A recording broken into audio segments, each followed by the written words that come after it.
एक लंबे समय पहले एक बड़े शहर में बड़ी गंदी हालत में एक गरीब लड़की जीती थी। उसका नाम सरला था।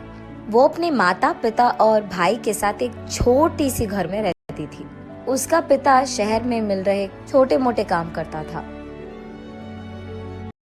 और इतना ही नहीं, सारा दिन मेहनत करके कमाए हुए पैसों में से आधे पैसे वो दारू में लगा देता था।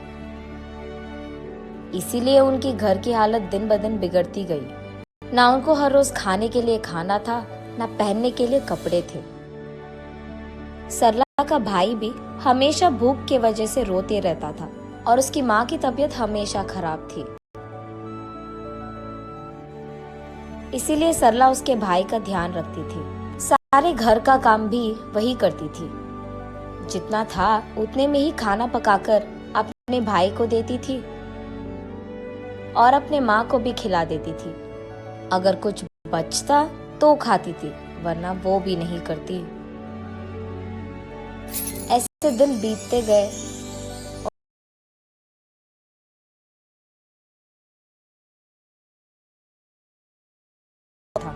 इसी कारण वो फैसला करती है कि वो भी कोई ना कोई काम करेगी और पैसे कमाएगी ताकि भैया भी उसके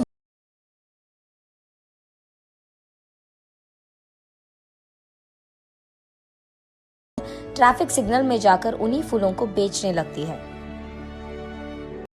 ऐसे दिन पूरा खाए बिना सोए बिना मेहनत करके कमाए हुए कुछ पैसों से वो अपने भाई और माँ को खाना देती थी।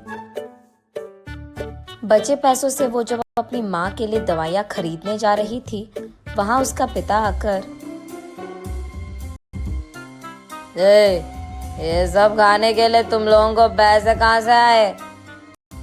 तब सरला घबराते हुए, वो आज पूरा दिन मैं ट्रैफिक सिग्नल के पास फूल बेचकर कमाए हैं पापा। कुछ पैसे बचे हैं क्या? हाँ?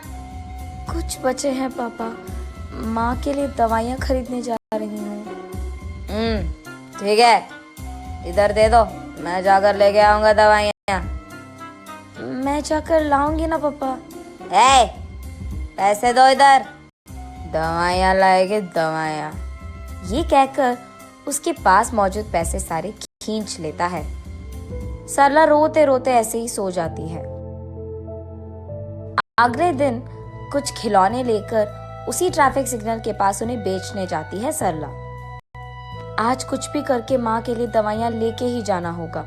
पापा को तो एक भी रुपए नहीं मिलना चाहिए, ये फैसला करती है। उस ट्रैफिक सिग्नल में रुके हर कार के पास जाकर ऐसे ही पूछती है, खिलौने चाहिए क्या भैया? दीदी खिलौने हैं दीदी।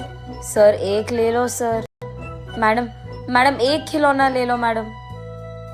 सर एक खिलौना खरीदो सर। दीदी एक खिलौना दीदी। ऐसे वहां आते जाते सब लोगों से वो विनती करती है, लेकिन 2 पैर होने के बावजूद एक भी खिलौना कोई भी नहीं खरीदता है और उसे एक फूटी कौड़ी भी नहीं मिलती है। इसलिए सरला बहुत निराश होती है और क्योंकि वो सुबह से कुछ नहीं खाई है, उसे बहुत थकान सा होता है। लेकिन फिर भी जैसे ही ट्रैफिक सिग्नल के पास गाड़ियां रुकते हैं, वो भागते हुए फिर से बेचने की कोशिश करती है। लेकिन इतने में वो एक कार के सामने थकान के कारण चक्कर आकर गिर जाती है।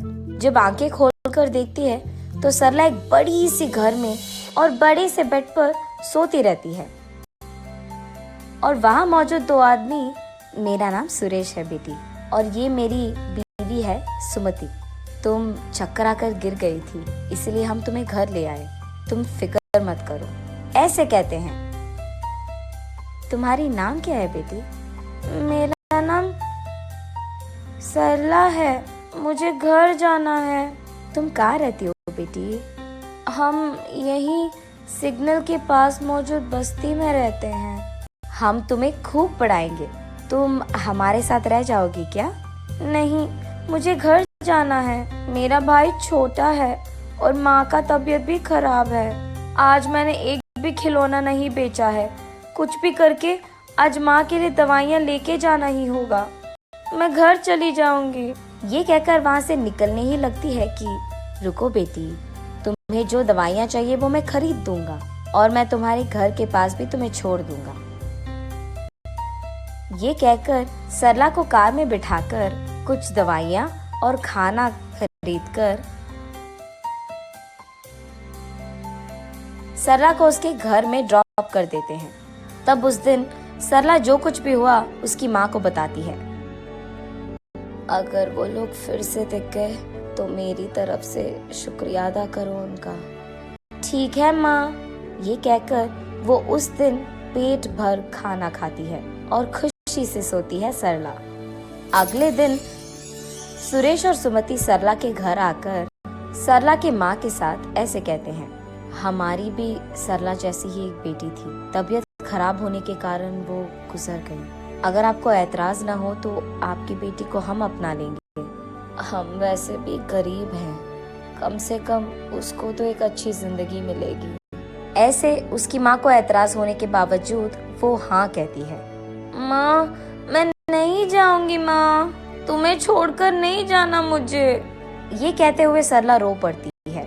तब सरला को वो लोग समझकर ऐसे कहते हैं, तुम्हारा सारा परिवार हमारे साथ रह सकता है, हमारे तो रिश्तेदार भी नहीं है और औलाद भी नहीं है।